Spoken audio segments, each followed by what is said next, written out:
দিচ্ছে এটা as a cricket fan হিসেবে যদি আপনি বলেন তাদের প্রতি বার্তাটা আসলে আপনার না, স্পোর্টিং হতে হবে। যদি একদম ভালো না লাগে তাহলে বাসায় বসে থাকতে হবে। আসলে আমরা কি এই যে 20 কোটি মানুষের মধ্যে 11 জন প্লেয়ার, তার মধ্যে একটা ইরেগুলার খেলা T20 কিন্তু আমরা যে খেলছি এটা আমার জন্য অনেক বড় ব্যাপার। আমি প্রথমে বলেছি ইনফ্রাস্ট্রাকচার নেই আমাদের। আর দর্শকরা আসলে পারফর্মারের কাছে পারফরমেন্স চাইবে।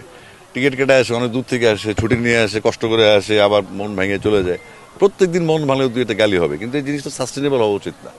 কারণ আলটিমেটলি যারা খেলে ছেলেগুলো আমাদেরই, মেয়েগুলো আমাদেরই সন্তান। আর প্রত্যেকদিন কিন্তু প্লেয়ার, যদি আমি পারতাম যে এই গ্যালারি থেকে একজন, ওই গ্যালারি থেকে একজন, ওই গ্যালারি থেকে একজন বাংলাদেশ টিম সাজাতে পারতাম, তাহলে মানে ভালো হতো।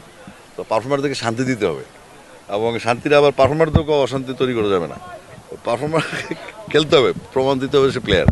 তো তারপরে এটা বেশি হয়ে যাচ্ছে। আর ফেসবুকের যুগ তো, যেখানে সবাই একটা টিভি চ্যানেলের মালিক, তো যে যার খুশি মতামত দিতেই পারে। তারপর ইদানিং আবার কিছু ভাইরাসও হয়ে গেছে, যে মনে করেন যে ক্রিকেট বোঝে না, ফুটবল থেকে আসছে, উইকেট পড়লে গোল চিৎকার করে ওঠে, তারাও আর ক্রিকেট বিশেষজ্ঞ। কারণ আপনি যে পিএইচডি করছে, যে ক্লাস 2-তে পারে, তারা সেম লেভেলে চলে আসছে। এরকম কিছু সোশ্যাল মিডিয়ার কিছু অবক্ষয়, কিছু মানে কি বলে অসামঞ্জস্যতা কাজ করে।